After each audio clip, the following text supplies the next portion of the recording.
निवासी साथियों, जैसा कि आप लोगों से वादा किया था 8 बजे का, ठीक 8 बजे हाजिर हैं आपके सामने। आज हम लोग हमारे राष्ट्रपिता ज्योतिबा फूले के जन्म जयंती के उपलक्ष्य में बात करेंगे और उनके जीवन संघर्ष पे चर्चा होगी। तो आप सभी लोगों से निवेदन है कि ज़्यादा से ज़्यादा लोगों को जोड़ दें और आगे से आगे शेयर करें ताकि हम हमारी बात को सही समय पर शुरू कर सकें।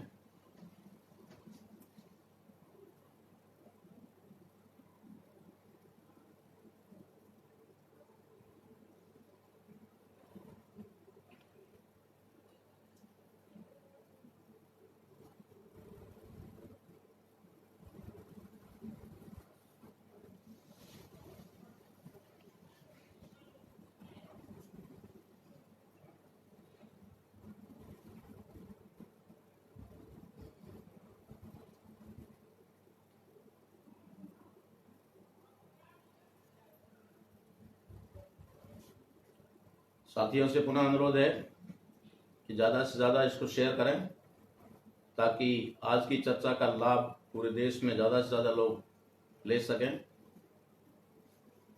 आज का हमारा विषय रहेगा ज्योतिबा फूले की जो शिक्षा नीति,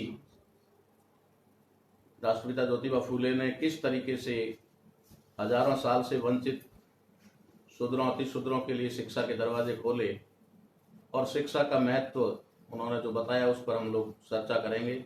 तो आप लोग सभी लोगों को जल्दी से जल्दी शेयर करें और जोड़ें।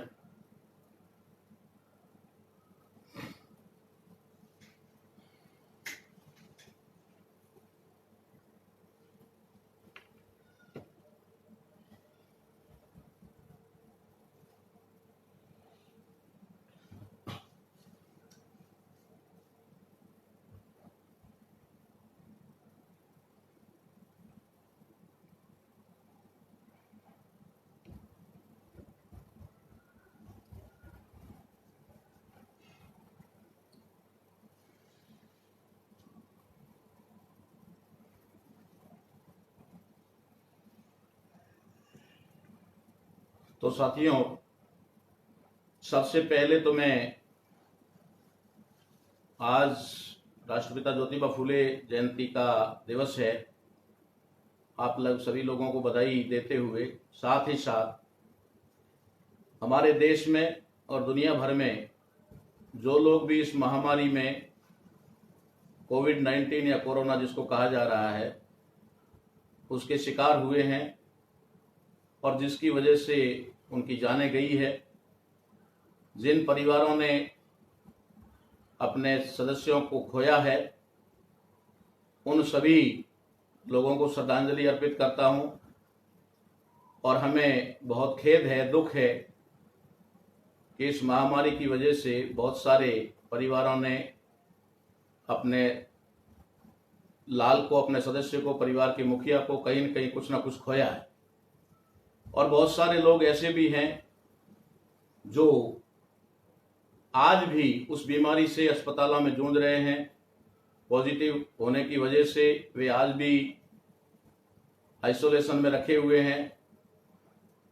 उन सभी की भी कामना करता हूं कि वे जल्दी से जल्दी स्वस्थ हो जाएं, स्वस्थ होने की कामना करता हूं।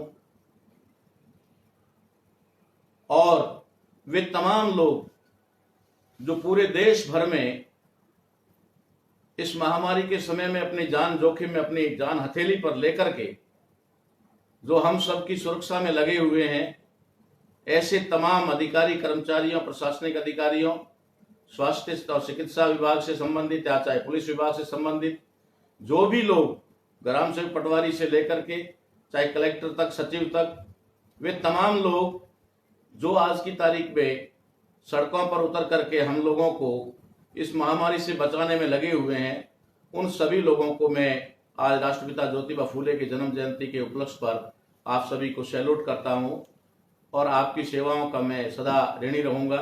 मेरा समाज हमेशा ऋणी रहेगा। तीसरी बात साथियों, मैं आज आप लोगों के बीच में जो बताने जा रहा हूं वो बहुत दुखद है कि हमारे राष्ट्रीय मूल निवासी संघ के केंद्रीय कार्यकारिणी के सदस्य साथी सागर भुंबक जी, जो हरियाणा पानीपत से आते हैं, उनके पिताश्री देशराज जी का कल आकस्मिक निधन हो गया। ये बहुत ही हमारे संगठन और मिशन के लिए एक आघात वाली बात है।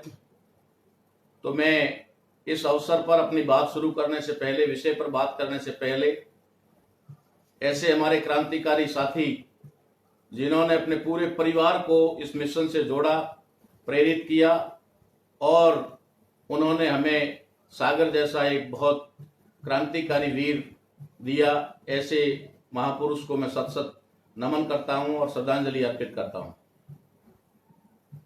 साथियों, बात 11 अप्रैल की है। आज 11 अप्रैल है और हम लोग हर वर्ष 11 अप्रैल को राष्ट्रपिता ज्योतिबा फूले की जन्म जयंती को बड़े धूमधाम से पूरे देश में बड़े बड़े आयोजन करके, हजारों की संख्या में ऐसे कार्यक्रम आयोजित करके, प्रोग्राम लगा करके जयंती मनाने का काम करते हैं। लेकिन इस बार चूंकि इस महामारी का प्रभाव पूरी दुनिया पर है और उसकी चपेट में भारत भी है, जिसकी वजह से सरकारों को देर से ही सही या फिर कहें कि बिना तैयारी के ही सही, मगर जो लॉकडाउन करके इस बीमारी से बचने के लिए जो उपाय उन्होंने जो किया, उसकी वजह से हम सभी लोग इस लॉकडाउन का पालन कर रहे हैं। और लॉकडाउन का पालन करते हुए हम लोग किसी भी प्रकार का कोई सामूहिक प्रोग्राम आयोजित नहीं कर रहे हैं, इसलिए कि हमें ऐसे महापुरुषों की जन्म जयंती को भी जीवित रखना है। उनके जन्म दिवस पर हम लोगों को इस तरीके का प्रोग्राम रखने की बजाय संदेश तो देना ही अनिवार्य होता है। तो आज देश भर में बहुत सारे जो मिशनरी साथी हैं, वे अलग अलग जगह से अपना संदेश दे रहे हैं और लोगों को ऐसी परिस्थिति में भी अपना संदेश देकर के जागृत करने का काम कर रहे हैं। साथियों, राष्ट्रपिता ज्योतिबा फूले, जिनको सभी लोग जानते हैं, लेकिन शायद हो सकता है कि ओबीसी के लोग इसके बारे में बहुत कम जानते हों। इसलिए आज हम लोग राष्ट्रपिता ज्योतिबा फूले की एक बात जो उनके जीवन में बहुत महत्वपूर्ण रही है और उस बात को लेकर के ये कहा जाए कि उनको हम आज की तारीख में राष्ट्रपिता की उपाधि देते हैं, वो बात शिक्षा को लेकर के, और वही हमारा आज का विषय भी है कि हम लोग राष्ट्रपिता ज्योतिबा फूले ने जो बात कही है, क्या उसको सही मायने में समझ पाए हैं और उन्होंने वो बात किन लोगों के लिए कही है, क्या उसको भी हम लोग सही तरीके से सही मायने में समझ पाए हैं। जैसा कि सभी लोग जब भी आज ज्योतिबा फूले की जयंती है, तो एक बात आम तौर पर सारे लोग आज की तारीख में ये कह रहे होंगे या उनकी जुबान पर ये बात होगी, और वो बात सत्य भी है और ज्योतिबा फूले ने बड़ी गहराई से और गंभीरता से उस बात को कहा है। वो बात है, विद्या बिना मति गई, मति बिना नीति गई, नीति बिना गति गई और गति बिना वित्त गया। और इस तरीके से जो बात राष्ट्रपिता महात्मा ज्योतिबा फूले ने कही, तो ये कहने मात्र में या फिर एक छोटी सी एक बात नहीं है, एक कविता नहीं है, या फिर कोई एक ऐसा कोई कहने का मतलब कुछ उन्होंने दो शब्द कह दिए और हमने सुन लिए और समझ लिए, ऐसा नहीं है। इसमें एक बहुत गहरी बात और गंभीर बात छुपी हुई है, जिस पर लोगों का पूरी तरह से ध्यान गया या नहीं गया।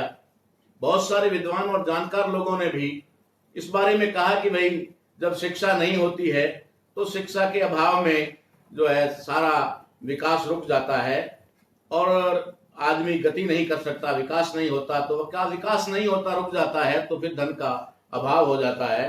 तो और धन के अभाव में कोई भी व्यक्ति है, चाहे शूद्र है, चाहे अति शूद्र है, चाहे सवर्ण है, चाहे कोई भी है, वे तमाम लोग या उनकी दुर्गति हो जाती है। लेकिन इसमें ज्योतिबा फूले ने एक बात जो कही, वो ये कही कि वित्त के बिना शूद्रों का पतन हुआ। क्या कह रहे हैं? वित्त के बिना शूद्रों का पतन हुआ। एक अविद्या के अभाव में इतना बड़ा अनर्थ हुआ कि शूद्र पतित हुए। हमें आज समझना यह है, ये नॉर्मल सी बात है, ये बात रोज कहते हैं, किताबों में लिखा हुआ है, और आज पूरा सोशल मीडिया इस बात से भरा पड़ा है कि महात्मा ज्योतिबा फूले ने ये कहा था, राष्ट्रपिता ज्योतिबा फूले ने ये कहा था कि विद्या बिना मति गई, मति बिना नीति गई, नीति बिना वित्त गया, वित्त बिना गति गई, और गति बिना वित्त गया, वित्त के अभाव में शूद्रों का सर्वनाश हुआ। मगर ये समझने वाली बात यह है कि उन्होंने जो कहा शूद्रों का, तो हमें समझना है कि कौन शूद्र, हु इज शूद्रा। ये बात हम लोगों को गंभीरता से समझनी है, क्योंकि आज हमारे दुश्मन ने जिस तरीके से षड्यंत्र और पैंतरा किया है, वो लोगों को समझ में नहीं आ रहा, जिसे मैं आगे उजागर करके रखूंगा कि किस तरीके से उन्होंने आज हमें या हमारे बहुत बड़े तबके को संवैधानिक अधिकारों से वंचित कर दिया। जो संवैधानिक अधिकार राष्ट्रपिता ज्योतिबा फूले के बताए हुए रास्ते पर चल करके बाबा साहेब डॉक्टर भीमराव अंबेडकर ने हम लोगों को दिए, तो हमारे दुश्मनों ने किस तरीके से उन संवैधानिक अधिकारों से हमें वंचित कर दिया और हमें पता भी नहीं चलने दिया। मैं इस बात पे आऊंगा, इसलिए मैं जोर दे रहा हूं कि शूद्र कौन। राष्ट्रपिता ज्योतिबा फूले, जिनके बारे में ब्राह्मणों ने यह भी कहा कि इनको काना मात्रा का भी ज्ञान नहीं है और ये बड़े साहित्यकार ज्ञानवान बनने जा रहे हैं या फिर ग्रंथ लिखने जा रहे हैं जिसको काना मात्रा का भी ध्यान नहीं है, जानकारी नहीं है, ज्ञान नहीं।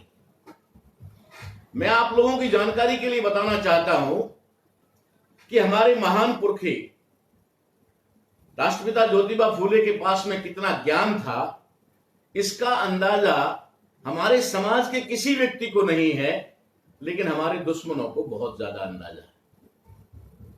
वो जानते हैं कि वो कितने ज्ञानी पुरुष थे, कितने महान पुरुष थे, कितने उनके लिए घातक थे। जिनके बारे में वो कहते हैं, दयानंद सरस्वती कहते हैं कि इनको काना मात्रा का भी ज्ञान नहीं है, उन ज्योतिबा फूले ने ऐसे शब्दों का निर्माण किया जिन शब्दों का उससे पहले कहीं पर भी कोई उल्लेख नहीं मिलता। जैसे उन्होंने एक शब्द इस्तेमाल किया, कलम कसाई। कलम कसाई शब्द ज्योतिबा फूले से पहले कहीं पर भी किसी भी साहित्य में, किसी भी शास्त्र में, किसी भी धर्म शास्त्र में या कहीं पर भी चर्चा में, उल्लेख में नहीं है। उन्होंने कहा कलम कसाई। अब कलम कसाई क्यों कहा, कैसे कहा, किसके लिए कहा? कसाई के बारे में सभी लोग जानते हैं, वो जानवरों को काटता है, बेचता है, उसका मांस बेचता है, सब लोग जानते हैं। वो जान लेता है, किसी की हत्या करता है, छुरी से करता है, तलवार से करता है। लेकिन कलम कसाई, इसका मतलब होता है कि जो कलम से काटता हो, जो लोगों की हत्या कलम से करता हो, उसके लिए ज्योतिबा फूले कहते हैं कलम कसाई। अब कलम कसाई शब्द किसके लिए उन्होंने इस्तेमाल किया?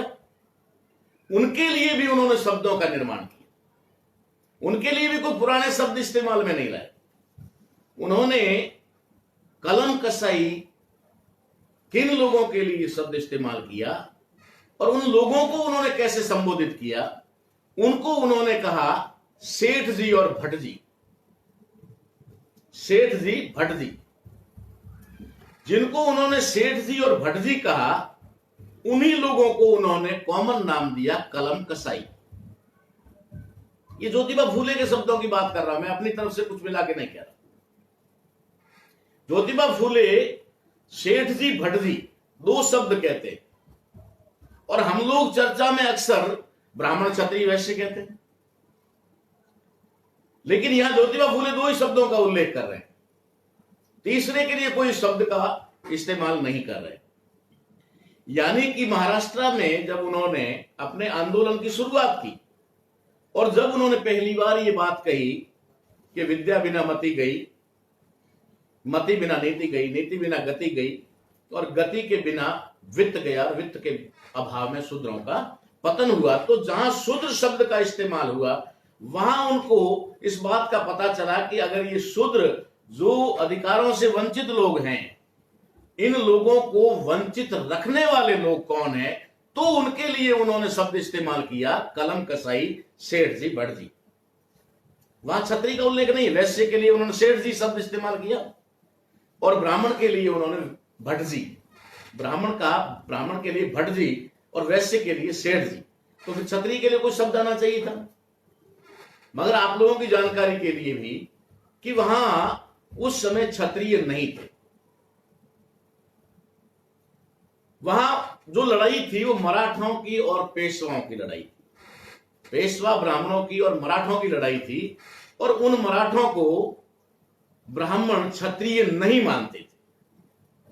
इस चीज का उल्लेख बार बार आता है और हम लोग अपनी आम चर्चा में कहते रहते हैं कि शिवाजी महाराज मराठा थे, क्षत्रिय नहीं थे, इसलिए ब्राह्मणों ने उनका राज्याभिषेक करने से मना कर दिया, और उसके लिए गागा भट्ट को बुला करके काशी से उन्होंने रिश्वत दे करके, और वो भी पैर के बाएं पैर के अंगूठे से राज्याभिषेक करवाया। यानी वो मराठाओं को क्षत्रिय नहीं मानते, ये बात ज्योतिबा फूले भी जानते थे।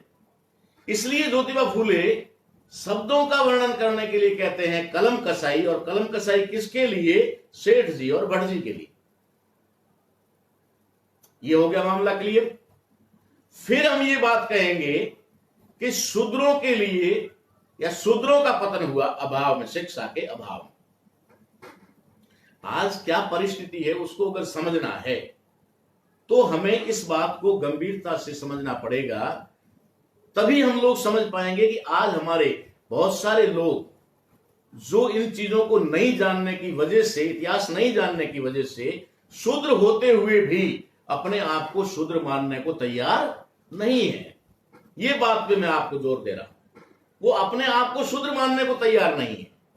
तब मैं ये बात कह रहा हूं कि राष्ट्रपिता ज्योतिबा फूले जो स्वयं माली सैनी जाति के थे, और माली जाति के होने की वजह से जो आज की तारीख में माली सैनी जाति ओबीसी में है, पिछड़ा वर्ग में आती है, अगर वो पिछड़े वर्ग में आते हैं तो नेचुरल है कि राष्ट्रपिता ज्योतिबा फूले और उनके वंशज या पीछे वाले जो भी, वो भी पिछड़ा वर्ग में ही आते होंगे, ओबीसी में आते होंगे। तो ज्योतिबा फूले खुद इस बात से प्रताड़ित हैं, उनके खुद के साथ ऐसा व्यवहार होता है, तब उनको पता लगता है कि ये क्या हो रहा है। उसके बाद में ज्योतिबा फूले जब इस पर चिंतन करते हैं, मनन करते हैं, इसकी खोज करते हैं, इसके ऊपर गहराई से, गंभीरता से विचार करते हैं, तब वे इस निष्कर्ष पे पहुंचते हैं कि इस देश के अंदर इन कलम कसाइयों की वजह से, सेठ जी भट्ट जी की वजह से शूद्रों का पतन हुआ। ये बात उन्होंने कह दी। लेकिन राष्ट्रपिता ज्योतिबा फूले के सारे साहित्य में और उनकी जो भी वाणी है, बोली है, उसके अंदर कहीं पर भी हम देखेंगे तो ठीक जैसे सेठ जी भट्ट जी दो शब्दों का इस्तेमाल हुआ, वैसे ही यहां पर भी दो शब्दों का इस्तेमाल हुआ। एक शब्द शूद्र, दूसरा अति शूद्र, दो हो गई, एक शूद्र और एक अति शूद्र। आज क्या कह रहे हैं? आज ब्राह्मण हमारे लोगों को गलत रास्ते पर ले जाने के लिए, बरगलाने के लिए, उनका वोट लेने के लिए, या फिर अपनी संख्या बढ़ाने के लिए, या फिर हमारे भाइयों को अब एक दूसरे से अलग करने के लिए, जिस संविधान ने शूद्रों अति शूद्रों को एक कॉमन अधिकार देकर के जो अधिकार वंचित थे उनको अधिकार दे दिए, तो उनमें से शूद्रों को सही मायने में अधिकार ना मिले, इसके लिए उन्होंने उनको भ्रमित करने के लिए कह दिया, किसी को कह दिया तुम वैश्य हो, किसी को कह दिया तुम क्षत्रिय हो, और किसी को तो ब्राह्मण भी बना दिया। जैसा कि हरियाणा में, राजस्थान के अंदर और बहुत सारी जगह और भी है, जो हमारे यहाँ कहें तो हम लोग बढ़ई कह सकते हैं, सुथार कह सकते हैं, उसको जांगिड़ भी कहते हैं, हरियाणा में जांगड़ा कहते हैं, इसी तरीके से पंजाब के अंदर उसको तरखान कहते हैं, और भी कई नाम है उनके अलग अलग जगहों पर। पूरे देश में हर स्टेट में अलग अलग नाम है। जब राजस्थान एक स्टेट में 3-4 नाम है तो फिर और स्टेट्स में भी इसी तरीके से होंगे। तो ऐसे जो जांगिड़ हैं, जो लकड़ी का काम करते हैं, सुथार हैं, वे अपने आप को कहते हैं जांगिड़ ब्राह्मण। जांगिड़ ब्राह्मण। और अगर उनसे रियल में पूछा जाए तो वे बैकवर्ड भी नहीं है, वे मोस्ट बैकवर्ड है।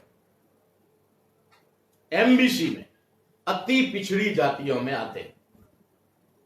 जांगिड़, सुथार, कुमार, नाई, लोहार, तेली, घांची, इस तरीके की कुछ जातियां हैं जो अति ओबीसी में नहीं आती है, एमबीसी में आती है। अगर किसी राज्य में एमबीसी का अलग कोटा है तो इन्हीं के लिए। इसी तरीके से रावणा राजपूत है, इसी तरीके से बहुत सारी और भी कई जातियां हैं जो अति पिछड़े में आती है। अन्य पिछड़ा में तो बहुत बड़ी जो हायर जातियां हैं, जो किसान वर्ग है, जैसे जाट हो गया, विश्नोई हो गया, यादव हो गया, जट हो गया, ये लोग जो हैं ये अदर बैकवर्ड क्लास में आते हैं। रियल में तो ये छा जातियां, लेकिन हमारे दुश्मन ने उनको क्या कहा, आप तो ब्राह्मण, जांगिड़ ब्राह्मण। उन्होंने अपने धर्मशालाओं के ऊपर, उन्होंने अपने मंदिरों के ऊपर, उन्होंने अपने सार्वजनिक स्थानों के ऊपर, सभा भवनों के ऊपर बड़े गर्व से लिखा हुआ है कि ब्राह्मण जांगिड़ ब्राह्मण महासभा, जांगिड़ ब्राह्मण सभा, जांगिड़ ब्राह्मण समाज। और वो जांगिड़ ब्राह्मण समाज से हम लोगों ने पूछा, जब भी हमारे यहाँ कोई काम करने के लिए भी आते हैं, करते हैं, तो हम लोग उनको पूछते रहते हैं कि भाई आप ब्राह्मण हो, जांगिड़ ब्राह्मण हो, तो क्या आप लोग मंदिरों में पूजा पाठ करते हो? बोला नहीं, हमारे मैंने अपना जो मंदिर, आपने अपना मंदिर बनाया है, विश्वकर्मा जी का मंदिर बनाया है, कम से कम उसमें तो पूजा आप करते होंगे। बोला नहीं, वहां पर भी ब्राह्मण पूजा करने के लिए आता है। तो मैंने कहा आप एक कैटेगरी ऊपर आ गए हो, जांगिड़ से ब्राह्मण, जांगिड़ ब्राह्मण जांगिड़ हो गए हो, तो आप लोग किसी के मुहूर्त भी देखते होंगे? बोला नहीं। तो आप किसी की मुहूर्त देखे हुए मुहूर्त के ऊपर जाकर फेरे तो करवा ही लेते होंगे? बोला नहीं। तो फिर किसी के मकान में गृह प्रवेश करवाते होंगे? बोला ऐसा तो कुछ नहीं करते। तो ऐसे तमाम काम तुम दूसरों के वहां करने नहीं जाते, अपने घर तो खुद कर लेते होंगे? बोला नहीं, अपने घर भी हम नहीं कर सकते। तो फिर ब्राह्मण आपको एक थाली में, एक बर्तन में भोजन की आज्ञा देता होगा? बोला वो भी नहीं। तुम्हारे घर में आता है तो वो चौका लगा करके पवित्र करता है जगह को, उसके बाद में अपना भोजन खुद बनाता है और खुद खाता है। तो मैंने कहा फिर वो कम से कम आपको बेटी तो देता ही होगा, और आपकी बेटी देता भी होगा, बेटी व्यवहार तो होगा। बोला नहीं। अब ये हो सकता है कि किसी अनपढ़ की बात हो, जो बेचारा काम करने आएगा तो अनपढ़ ही होगा ना, लेकिन उसने जो बात मुझे बताई वो सच्ची बात बताई, क्योंकि उसने ऐसा किया भी नहीं और देखा भी नहीं। और जहां तक मुझे पता है, किसी भी जांगिड़ ब्राह्मण जाति के आदमी ने, चाहे वो आईएएस बन गया, चाहे वो पीसीएस बन गया, चाहे डॉक्टर बन गया, चाहे एपीएस बन गया, शायद उसको ब्राह्मण के ये सारे कर्म करने का अधिकार नहीं होगा। लेकिन उसने ये झुंझुना पकड़ा दिया ऐसी बहुत सारी जातियों को कि तुम लोग, अब सुनारों में जाके देख लो, सब सुनार भी कहते हैं हम तो बामणिया जो सुनार हैं, वो दूसरे वाले कुछ और कहते हैं, ठीक है ना। बना दिया, झंडा पकड़ा दिया, आप झंडा पकड़े रहो। क्यों? कि तुम्हें एहसास नहीं होना चाहिए कि तुम कभी शूद्र थे, तुम कभी शूद्र थे, ये एहसास तुमको नहीं होना चाहिए। इसलिए कुछ को उठा करके रख दिया कि तुम ब्राह्मण में।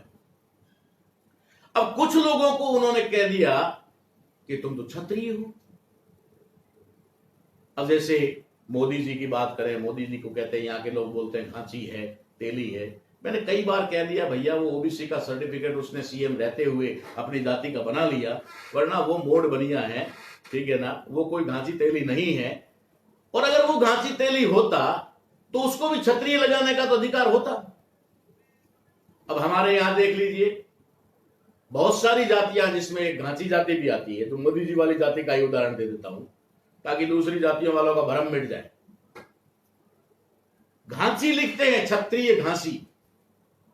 उनसे पूछो कब तलवार उठाई थी भाई, कौन से राजा के पुत्र हो भाई, कौन से तुम्हारे पुरखे राज करते थे, कौन सी तुम सेना में सेनापति थे, बताया जाए। लेकिन ऐसी बहुत सारी जातियों को, जैसे नाइयों को भी कह दिया गया कि तुम भी ठाकुर हो। बिहार में नाई ठाकुर लगाते हैं। जब नाई ठाकुर लगाते हैं और घांची क्षत्रिय लगाते हैं, ऐसे ही बहुत सारी अन्य जातियां हैं जो कहती हैं हम तो, जैसे पीपा क्षत्रिय।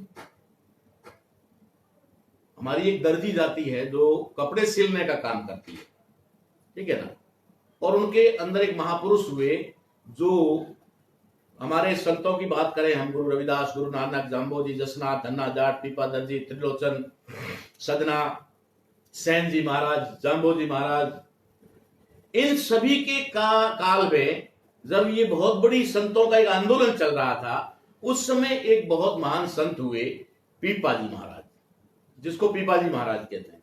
वो महान संत थे और उन्होंने लोगों को जागृत करने का काम किया, लोगों को सही दिशा देने का काम किया और इस ब्राह्मणवादी गुलामी से मुक्त करने का उन्होंने एक अभियान, एक आंदोलन चलाया।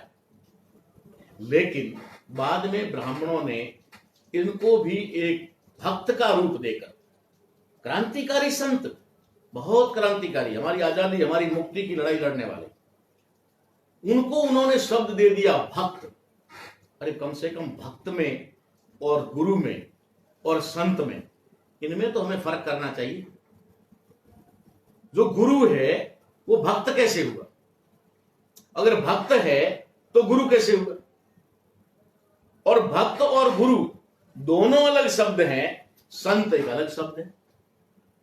संत जो है वो सेंट शब्द का अपभ्रंश है। एक वर्ड है अंग्रेजी का सेंट।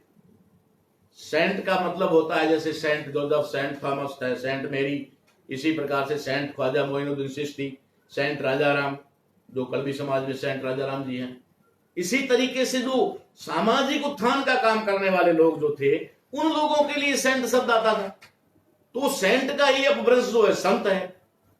वे लोग संत कहने की बजाय भक्त कहते हैं, अपने ही पुरखे का अपमान करते हैं और ब्राह्मणों का अपना उद्देश्य हल कर देते हैं। तो ऐसा एक और समाज है जो घांसी की तरह कहता है कि हम भी पीपा क्षत्रिय समाज, पीपा क्षत्रिय समाज। अब उनको को ये नहीं पता है कि क्षत्रिय लिखा क्यों जाता है।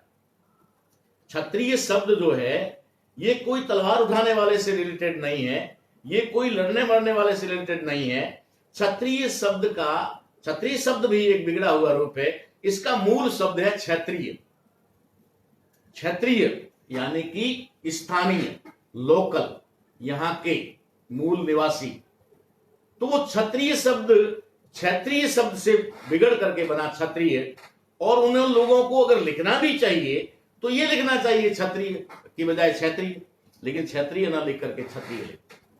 इस तरीके का जो माहौल बना हुआ है वो लोगों को डाइवर्ट कर रहे हैं ताकि उनको ये एहसास ना हो कि तुम 100 पीढ़ी तक, 2000 साल तक शूद्र बने रहे, तुम्हारे पुरखे अधिकार वंचित रहे, तुम्हारे पुरखों को एक तरह से छूने का भी अधिकार नहीं था, अच्छे कपड़े पहनने का अधिकार नहीं था, जमीन जायदाद रखने का अधिकार नहीं था, सोने चांदी के गहने पहनने का अधिकार नहीं था, घुटनों से ऊपर नीचे धोती पहनने का अधिकार नहीं था।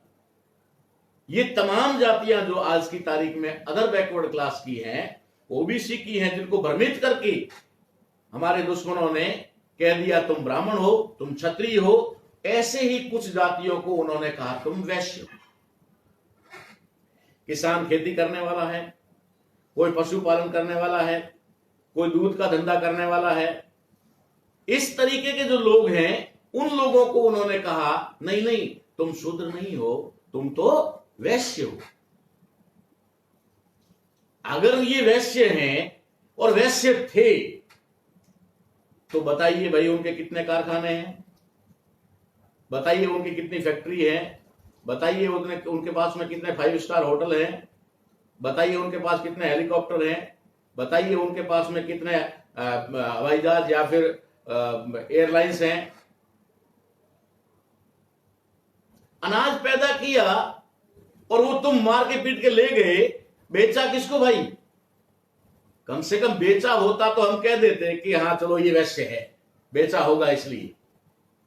पशु चराने वाले व्यक्ति को अपने घर में दूध रखने का उसके बाद में अगर बचता था तो बेचने का अधिकार नहीं था उसको। एक कहावत भी है बहुत पुरानी कि दूध और पूत बेचा नहीं जाता। अब तो बेच रहे हैं लेकिन उससे पहले नहीं बेचा जाता था। तो जब दूध और पूत बेचा ही नहीं जाता तो दूध का व्यापार कैसे किया? दूध का व्यापार नहीं होता तो वो वैश्य कैसे हुआ? पशुओं का लेन देन होता था, पशुओं का लेन देन वस्तु विनिमय के नाम पर होता था। अगर किसी ने गाय दे दी तो बदले में ऊंट ले लिया, बैल दे दिए तो गाय ले ली। उसके बाद में भी अगर इस तरीके से कुछ हुआ तो वो कोई सामान लेना है सेठ के पास जाकर के, उनको बैल दे दिए, ऊंट दे दिया। और जो बकरे बकरी की बात करो वो तो ये छोड़ते ही नहीं थे, बिना पैसे ही ले जाते थे। फिर ये व्यापार कैसे हुआ? लेकिन कुछ लोगों का नहीं तुम वैश्य हो, कुछ लोगों का तुम क्षत्रिय हो, कुछ लोगों का तुम ब्राह्मण हो। ये भ्रम में डाल दिया ताकि इनको शूद्र होने का एहसास नहीं हो। अगर इनको शूद्र होने का एहसास हो गया और तीसरी पीढ़ी याद आ गई, चौथी पीढ़ी याद आ गई, तो इनकी दिमाग की बत्ती खुल जाएगी, जल जाएगी कि हमारे बाप दादाओं का तो इतना बुरा हाल था, तो फिर हम क्षत्रिय वैश्य ब्राह्मण कैसे? और अचानक से एक ही पलटी में या एक ही पीढ़ी में हम अचानक वैश्य कैसे बन गए, क्षत्रिय कैसे बन गए, ब्राह्मण कैसे बन गए? ये दिमाग की बत्ती उनकी खुल सकती है। किससे खुलती है? शिक्षा से खुलती है, शिक्षा से खुलती है। तो वो शिक्षा का दरवाजा जो ज्योतिबा फूले ने खोला, और उस दरवाजे को खोलने के बाद बाबा साहब अंबेडकर ने शिक्षा को सार्वजनिकरण ही नहीं अनिवार्य और निःशुल्क कर दिया। जब शिक्षा अनिवार्य और निःशुल्क हो गई तो इन लोगों को खतरा लगा कि अगर इन लोगों ने शिक्षा ली तो इन लोगों का दिमाग चलना शुरू हो जाएगा। ये लोग जो है अपना दिमाग, जैसे कि उन्होंने कहा, मैं आपको बता दूं कि शिक्षा से होता क्या? विद्या, उस समय विद्या नाम था, अभी शिक्षा नाम आ गया, एजुकेशन अंग्रेजी में आ गया, ठीक है ना। उर्दू में तालीम कहते हैं, अलग अलग भाषाओं में अलग अलग शब्द हैं, लेकिन उसका मीनिंग एक ही। लेकिन वो विद्या यानी शिक्षा, ये किस तरीके से आदमी का विकास करती है उसको मैं थोड़ा आपको विस्तृत करके बताता हूं। ज्योतिबा फूले कहते हैं शिक्षा बिना मति गई। मति क्या होती है? मति क्या होती है? मति का मतलब होता है विवेक बुद्धि। बुद्धि सबके पास होती है, बुद्धि जानवरों में भी होती है, बुद्धि कीड़े मकोड़ों में भी होती है, बुद्धि चींटी से लेकर हाथी तक सब में होती है, मगर उनमें विवेक बुद्धि नहीं होती। मनुष्य एकमात्र ऐसा प्राणी है जिसके पास विवेक बुद्धि होती है। वो जो विवेक बुद्धि है उस विवेक बुद्धि को मति कहते हैं ना, इसकी तो मति मारी गई। किसी से गलती हो जाए, भूल हो जाए, कोई अपराध हो जाए तो उसके बारे में कहते हैं कि इसकी तो मति मारी गई, यानी कि विवेक बुद्धि, यानी कि सोचने की शक्ति, निर्णय लेने की शक्ति, ये किससे विकसित होती है? शिक्षा से। वो शिक्षा से विकसित होती है। अगर शिक्षित आदमी है, उसने शिक्षा प्राप्त की है, तो ही उसकी विवेक बुद्धि काम करेगी, नहीं तो वो विवेक बुद्धि शून्य है, होते हुए भी शून्य है। और वो सिर्फ किसी के आदेश की पालना करने के अलावा कुछ नहीं कर पाएगा, जिसकी विवेक बुद्धि विकसित नहीं हुई। और जिसकी विवेक बुद्धि विकसित हो गई वो अपना निर्णय लेने में सक्षम हो जाता है, वो किसी के कहे अनुसार नहीं चलता, वो अपने सोच से अपना डिसीजन बना करके आगे बढ़ता है। एग्जाम्पल, जैसे एक बाप के दो बेटे, एक बेटे को स्कूल भेजो, और दूसरे बेटे को पशु चराने के लिए भेजा। स्कूल जाने वाला बच्चा जब प्राइमरी एजुकेशन लेता है, उसके बाद में वो मैट्रिक एजुकेशन लेता है, और जब वो 10th क्लास तक पहुंचता है, 10वीं क्लास तक पहुंचता है, 10वीं क्लास पास करने के बाद में उसकी विवेक बुद्धि जो मति है वो विकसित हो जाती है। विकसित होने की वजह से वो डिसीजन मेकर बन जाता है, अपने जीवन का निर्णय लेने की क्षमता उसमें आ जाती है। इसलिए वो 10th क्लास पास करने के बाद में उसके दिमाग में आता है, अब मुझे क्या करना है, मुझे डॉक्टर बनना है, मुझे इंजीनियर बनना है, मुझे वकील बनना है, मुझे प्रोफेसर बनना है।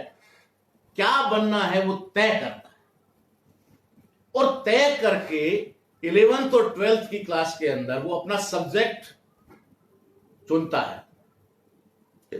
वो सब्जेक्ट चुन करके उसके मुताबिक उस रास्ते पे चलता है। अब 10th क्लास पास करके जो बालक आया, उसका रिजल्ट आ गया, उसके बाद में भेड़ बकरी भैंस चराने वाले बच्चे को बुला लो, चाहे वो उम्र में बड़ा ही क्यों ना हो, 1-2 साल बड़ा ही हो, फिर दोनों को पास बिठा करके पूछा जाए कि बेटे तुम क्या करना चाहते हो, तो नेचुरली जो भेड़ बकरी भैंस चराने वाला है वो कहेगा सुबह लकड़ी लेकर भैंस चराने जाना।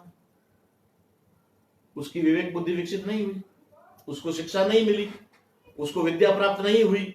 विद्या प्राप्त ना होने की वजह से उसकी विवेक बुद्धि विकसित नहीं हुई, उसकी निर्णय लेने की क्षमता जो है वो विकसित नहीं हुई। इसलिए वो कह रहा है मुझे तो सुबह उठ करके भेड़ चराने जाना है। लेकिन जो लड़का उससे उम्र में छोटा है लेकिन 10th क्लास पास करके आया है, उसको अगर आप पूछते हो तो वो क्या कहेगा, मैं आईएएस बनना चाहता हूं। अगर अच्छे परसेंटेज आए और पूछा जाए कि क्या बनोगे, आईएएस बनो। कोई बोलता डॉक्टर बनना है, मुझे साइंस लेना है, मुझे मैथ्स लेना है, क्या लेना है, वो निर्णय ले लेता है, निर्णय लेने की क्षमता है। अब उस बच्चे से पूछो जो भेड़ बकरी चरा कर आया है कि तुझे मैथ्स लेना है या साइंस लेना है, तो बच्चा तो यही कहेगा ना कि ये कौन सी भेड़ है बकरी का नाम है, मैंने तो सुना नहीं आज दिन तक, मेरे पास इतनी भेड़े हैं बकरियां, उसमें किसी का साइंस और मैथ्स नाम नहीं है, उसकी जानकारी में नहीं है। तो नेचुरली जिसके पास विवेक बुद्धि विकसित नहीं है वो अपनी नीति निर्धारित नहीं कर सकता, अपनी नीति निर्धारण नहीं कर सकता। लेकिन जिसके पास विद्या आ गई, जिसकी विवेक बुद्धि विकसित हो गई, उसने अपना नीति निर्धारण कर लिया, मुझे डॉक्टर बनना है, साइंस ले लिया, पढ़ाई कर लिया, पीएमटी कर लिया, करने के बाद में एमबीबीएस में नंबर आ गया, डॉक्टर बन गया, उसका विकास शुरू हो गया, उसकी गति। विद्या बिना मति, विद्या से मति विकसित हुई, मति से उसको नीति निर्धारण करने का अवसर मिला। जब नीति निर्धारित करने का जब अवसर मिला तो नीति निर्धारित करके वो अपनी गति के रास्ते पर, यानी अपने विकास के रास्ते, गति यानी विकास, विकास के रास्ते पर वो आगे बढ़ने लगा। जब वो विकास के रास्ते पर आगे बढ़ने लगा, डॉक्टर बन गया और अपना नौकरी लग गया या फिर अपना क्लिनिक खोल दिया, उसके पास धन का आना शुरू हो गया।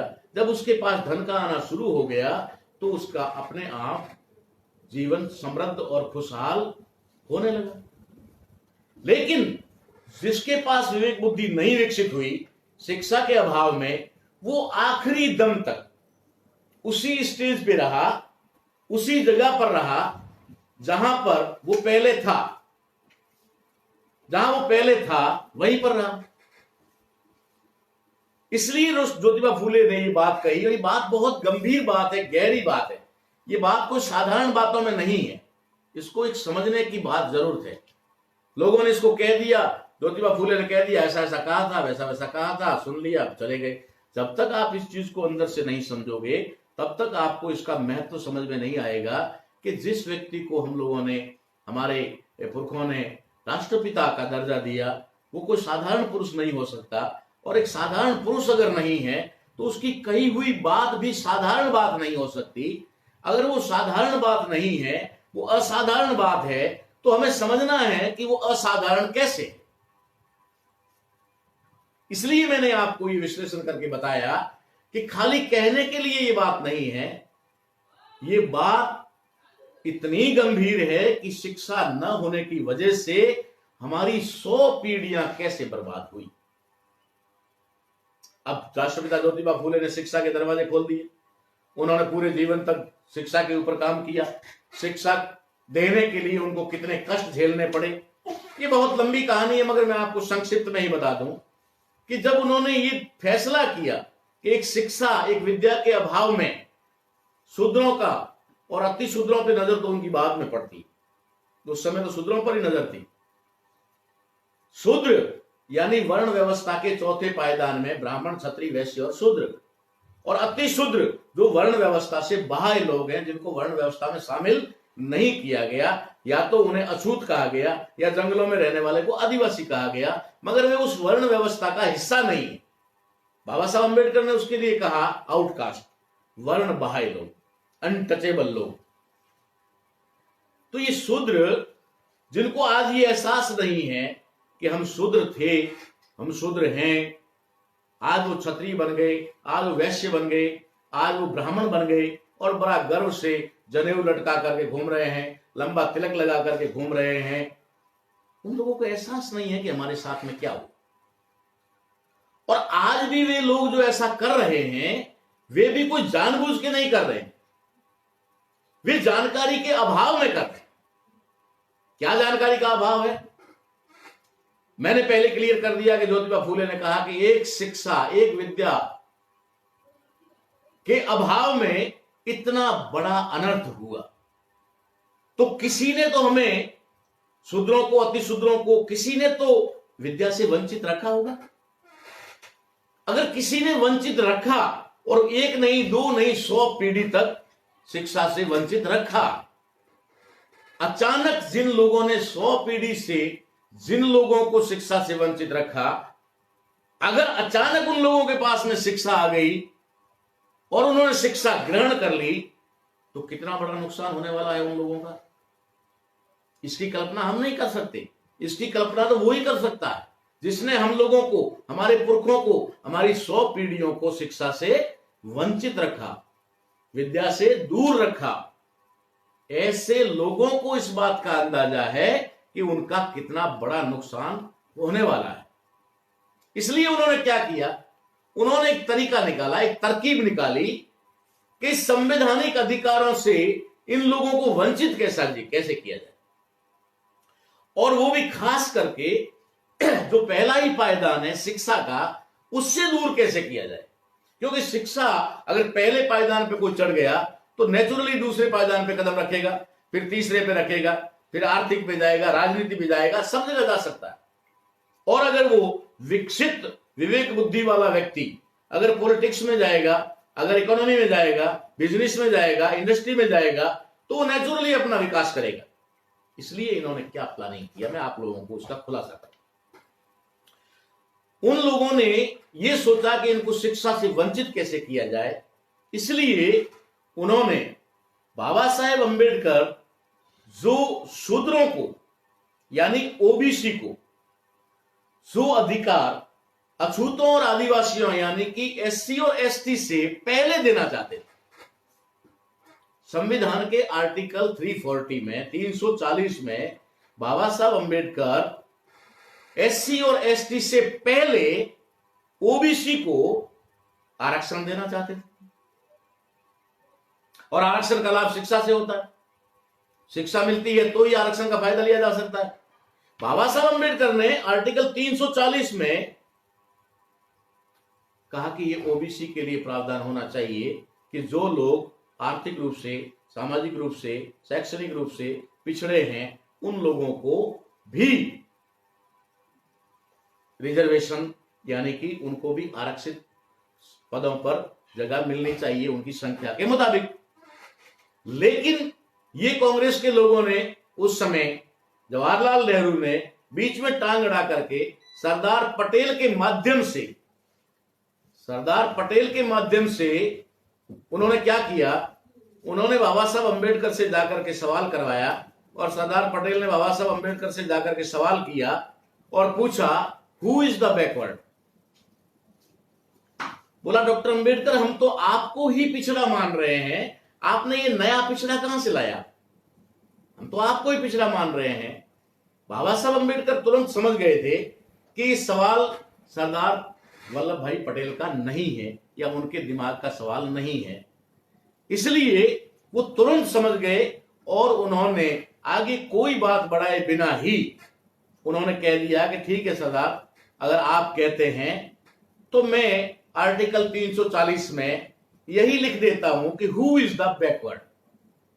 इसके लिए राष्ट्रपति को पावर होगा कि वो कमीशन बिठाएगा, कमीशन बिठा करके इसका पता लगाएगा कि पूरे देश में जो अनुसूचित यानी लिस्टेड की हुई जातियां हैं और जो ट्राइब्स अनुसूचित जनजाति की जातियां हैं उनकी लिस्ट के अलावा और कितनी जातियां हैं जो वास्तव में जो है आर्थिक रूप से, शैक्षणिक रूप से और राजनीतिक रूप से पिछड़ी हुई हैं, ऐसे लोगों को भी इसका फायदा मिलना चाहिए। मैं ये लिख देता हूं हु इज द बैकवर्ड। बाबा साहब अंबेडकर ने आर्टिकल 340 में ये लिख दिया कि हु इज द बैकवर्ड, इसके लिए कमीशन नियुक्त किया जाए और इसका पता लगाया जाए।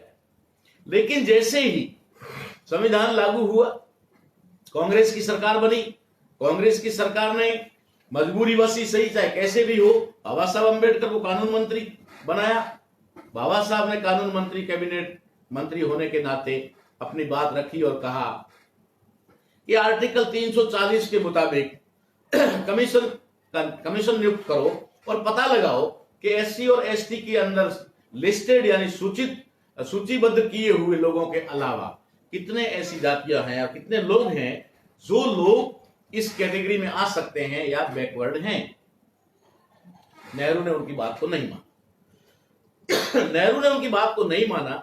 बाबा साहब की और भी 2-3 मांगे थी, जिसमें हिंदू कोड बिल, महिलाओं के सेपरेट अधिकारों की बात थी, ओबीसी के लिए कमीशन नियुक्त करने की बात थी, कश्मीर के मुद्दे पर बात थी और पाकिस्तान से लोगों का आदान प्रदान करने वाली 4 चीजें थी बाबा साहब अंबेडकर की, जो कैबिनेट में नहीं मानी गई या उस पर गंभीरता से विचार नहीं किया गया। ऐसा होने की वजह से बाबा साहब अंबेडकर ने इन 4 चीजों का जिक्र करते हुए कैबिनेट मंत्री से यानी कानून मंत्री के पद से इस्तीफा दिया। ये न तो महिलाओं को मालूम है, न ही ये ओबीसी के लोगों को मालूम है और न ही ये पाकिस्तान के लोगों को मालूम है और न पाकिस्तान पाकिस्तान चिल्लाने वाले भारत के लोगों को पता है और न ही कश्मीर में 370 धारा 70 सालों बाद क्यों हटी इसके बारे में पता है। जो 70 दिन बाद में हट जानी चाहिए थी वो 70 साल बाद क्यों हटी, 70 साल क्यों लगे, ये सारी चीजें जानकारी के अभाव में लोग इसका जानकारी नहीं रखते हैं, इसलिए उनको इस बारे में कोई ज्ञान नहीं है और वे लोग इस पर कभी चर्चा नहीं कर सकते। अब मैं बताना चाहता हूं कि जब ओबीसी के लिए आयोग गठित करने की बात आई और बाबा साहब अंबेडकर ने इस्तीफा दे दिया, इस्तीफा देने के बाद में लोगों ने कहा नेहरू से कि ये शेर तो पहले ही था, पार्लियामेंट में भी कैबिनेट में चुप नहीं बैठता था। जो व्यक्ति कैबिनेट में चुप नहीं रहता था वो बाहर जाके चुप कैसे रहेगा। कैबिनेट में तो फिर भी एक नियंत्रित भाषा बोलनी पड़ती है, एक संसदीय भाषा जिसको कहते हैं पार्लियामेंट्री भाषा बोलनी पड़ती है, लेकिन वहां से बाहर जाने के बाद वो आदमी कुछ भी बोल सकता है। तो नेहरू को उनके कैबिनेट के लोगों ने कहा कि डॉक्टर अंबेडकर जब कैबिनेट के अंदर थे तब वो शेर थे, लेकिन अब वो बाहर चले गए हैं इस्तीफा देकर के, अब वो जख्मी शेर है और शेर से भी ज्यादा घातक जख्मी शेर होता है। डॉक्टर अंबेडकर अब हम लोगों को जीने नहीं देंगे।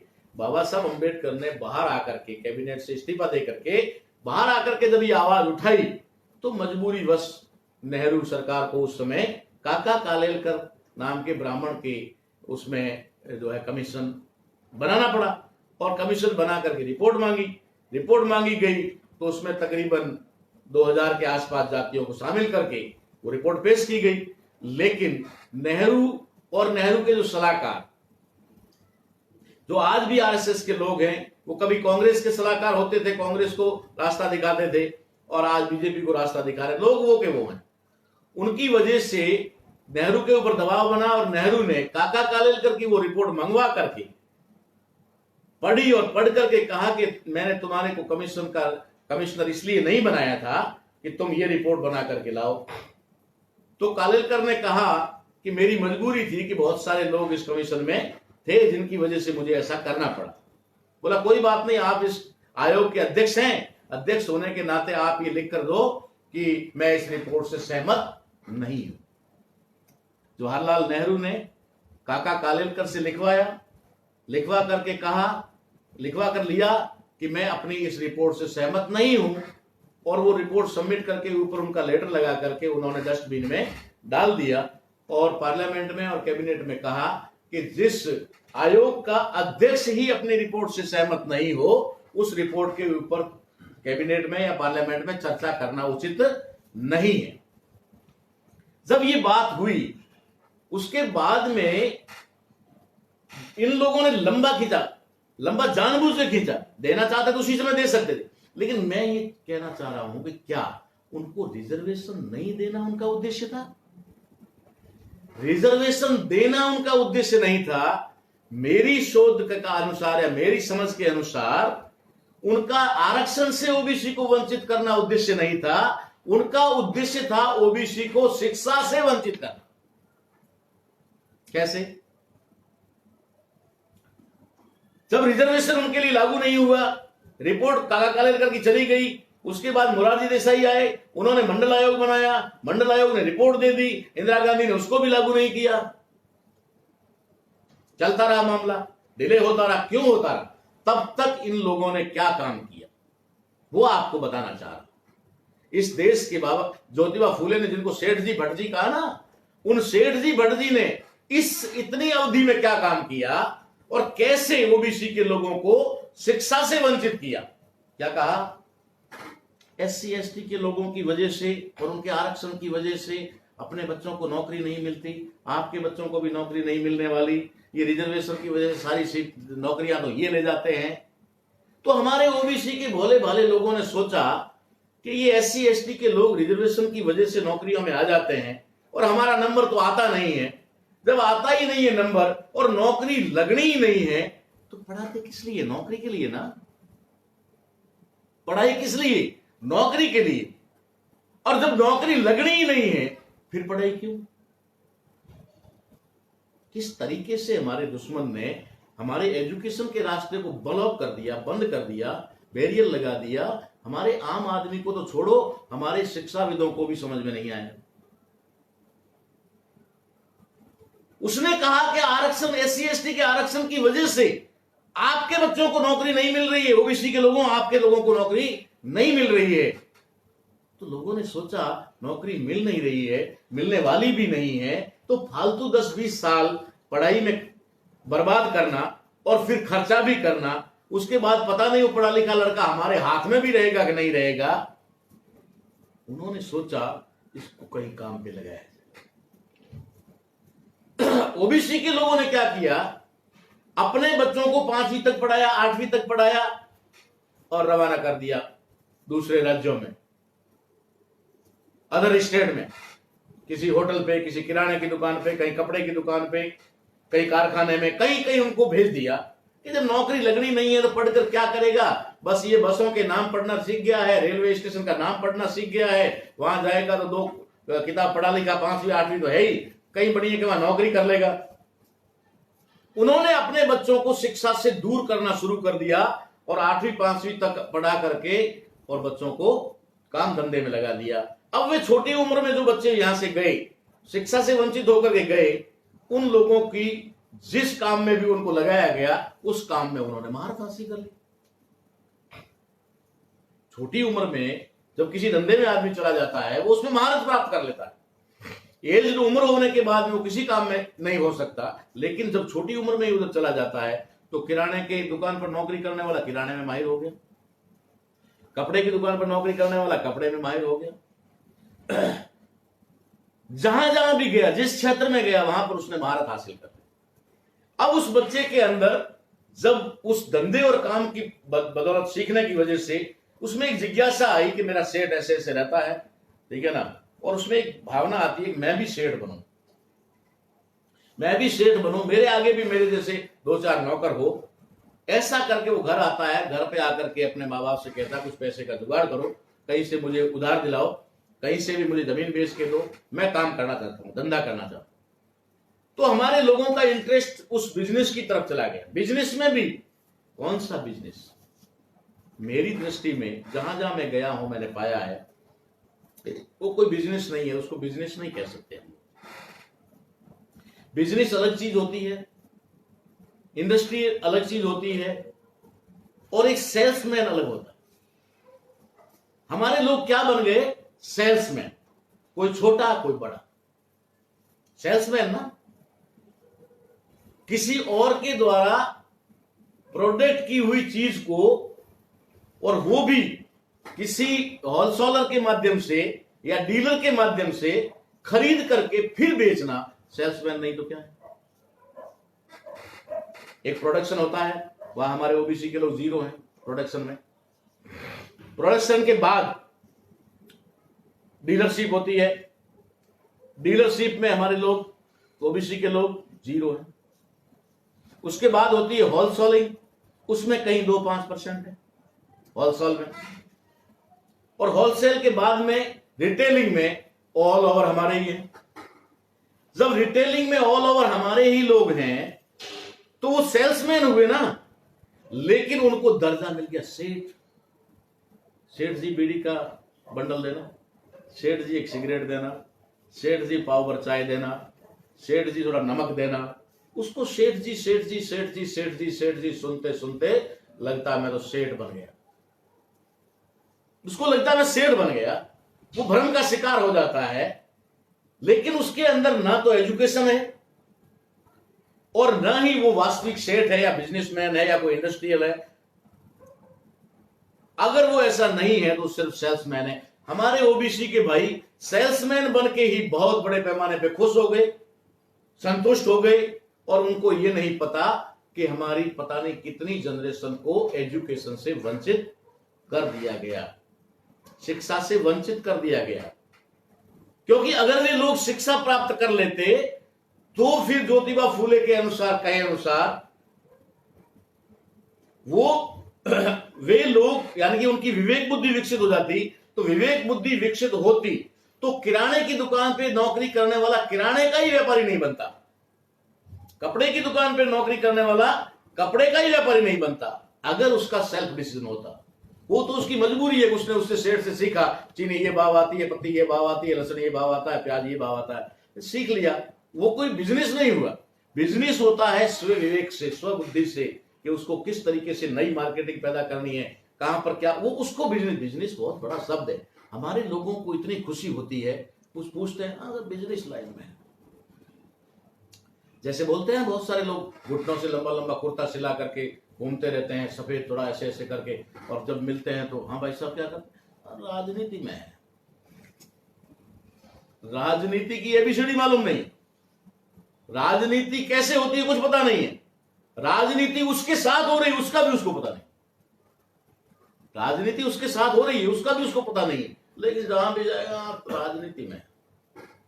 ठीक जिस तरीके से उन सफेद कुर्ते वाले लोगों को इस बात का भ्रम हो जाता है कि हम राजनीति में हैं, ठीक वैसे ही हमारे इन सेल्समैन को ये भ्रम हो जाता है कि हम बिजनेसमैन वहां झूठ मूठ कैसे करके पैसा कमाते हैं, ठीक है। और इधर गांव का ब्राह्मण तैयार बैठा रहता है, बराबर गांव के बीचों बीच एक मंदिर बना करके बोलता है आजा भाई आजा।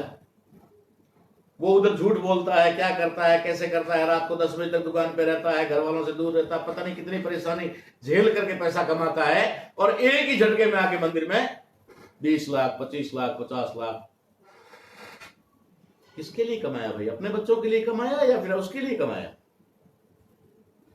और जिस मंदिर के अंदर पैसा चढ़ाता है उस मंदिर का महंत कह दो या पुजारी कह दो, दूसरे दिन जोधपुर जाता है, जयपुर जाता है और सीधी फॉर्च्यूनर गाड़ी बुक करता है। उसके लिए कमाया ना, अपने बच्चों के लिए नहीं कमाया, अपने खुद के लिए भी नहीं कमाया, गधे की तरह काम कमाया, मजदूरी की, काम किया रात दिन और यहां आके दे दिया। ये शिक्षा के अभाव की वजह से। अगर शिक्षा होती तो वो उन पैसों से अपने या अपने परिवार के या अपने समाज के बच्चों को डॉक्टर, इंजीनियर, वकील, प्रोफेसर, आईएएस, आईपीएस बनाता। अगर उसके पास एजुकेशन होती तो। उसके पास एजुकेशन ना होने की वजह से वो कड़ी मेहनत का पैसा, खून पसीने का पैसा ला करके मंदिरों में दान कर देता है, और वो मंदिरों का पैसा उन लोगों की मौज मस्ती और अय्यासी में लगता है जो लोग वहां पर पुजारी के नाम पर, पंडों के नाम पर, या फिर महंतों के मठों के नाम पर बैठे हुए लोग। ये परिस्थिति है। इसलिए हम लोगों को ये समझना बहुत ज्यादा अनिवार्य है कि आज की परिस्थिति में जो हालात आज हमें दिखाई दे रहे हैं, राष्ट्रपिता ज्योतिबा फूले ने आज से तकरीबन कहा जाए तो मेरे ख्याल से 150 वर्ष पहले ये बात कही होगी। 125 वर्ष तो हो ही गए हो। 125 साल पहले ये बात कही गई थी, 150 साल पहले ये बात कही गई थी, और वो बात आज भी तथ्यों के आधार पर हमें साफ दिखाई दे रही है कि हमारे दुश्मनों को शूद्रों और अति शूद्रों के शिक्षा लेने से या उनकी शिक्षा ग्रहण कर लेने से कितना बड़ा खतरा है, ये इस बात से साबित होता है। आज जिन लोगों को उन्होंने शिक्षा से वंचित किया, वे शिक्षा और ज्ञान और जानकारी के अभाव में उनके भक्त बने हुए हैं, उनके अनुयायी बने हुए हैं, उनके फॉलोवर बने हुए हैं, जिन्हें अभी बहुत सारे लोग अलग अलग नाम भी दे रहे हैं। कुछ जगह लोग अंधभक्त भी कह रहे हैं। मैं तो नहीं कहूंगा अंधभक्त, क्योंकि मेरा लेवल नहीं है कि मैं अंधभक्त कह दूं उनको, ठीक है ना। लेकिन ये बात साफ जाहिर हो रही है कि वे फॉलोवर बन चुके हैं। उनके इशारे पर मारकाट कर देते हैं, उनके इशारे पर मॉब लिंचिंग कर लेते हैं, उनके इशारे पे कुछ भी करने को तैयार हैं। वे लोग शिक्षा के अभाव में ऐसा कर रहे हैं।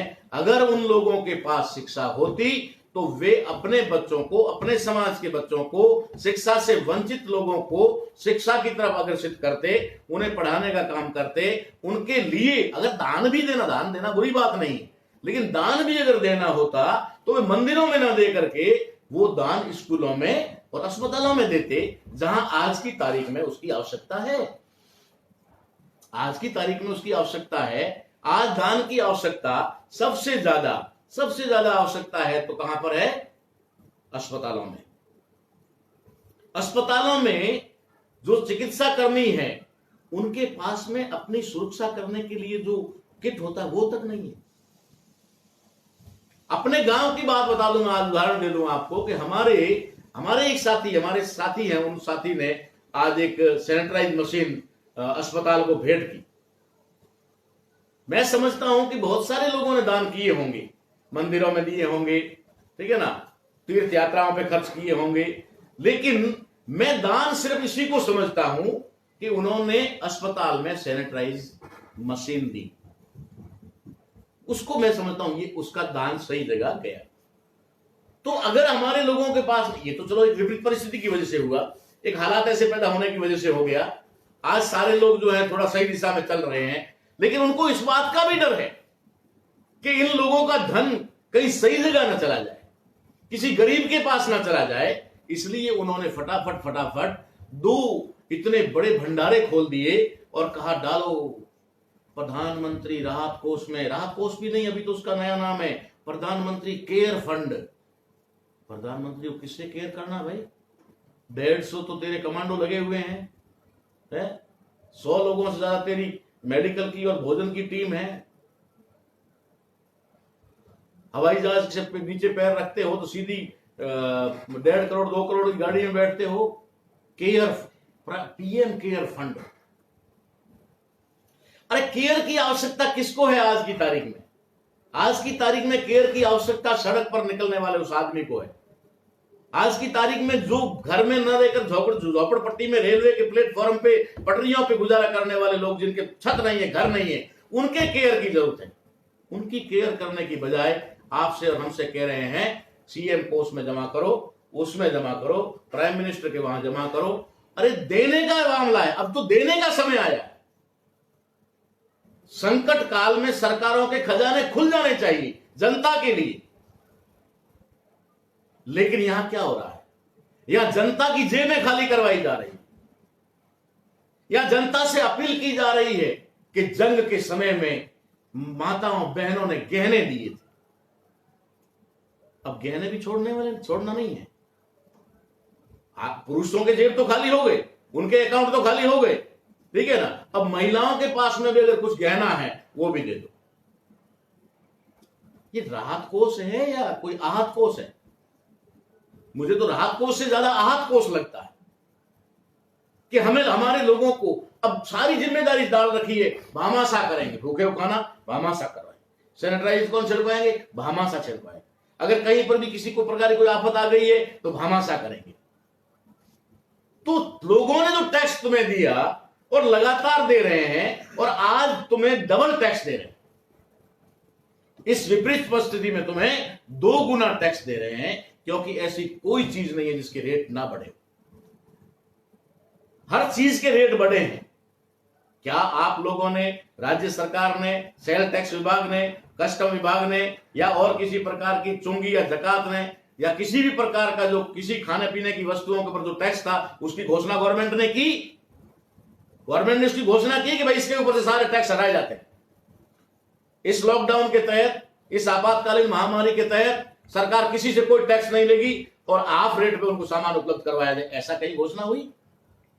आम आदमी दुकान पे जाता है, रोते हुए आता है कि मुझे 2 गुना, 1.25 गुना, 1.5 गुना भाव देना पड़ रहा है। तो ये क्या हो रहा है? ये चीज तब समझ में आती जब लोगों की विवेक बुद्धि विकसित होती। लोगों की विवेक बुद्धि विकसित होती तो ये बात समझ में आती। और विवेक बुद्धि किससे विकसित होती है? शिक्षा से होती है। शिक्षा का अभाव है, आज भी शिक्षा नहीं है, इसलिए आज भी उनकी विवेक बुद्धि शून्य है।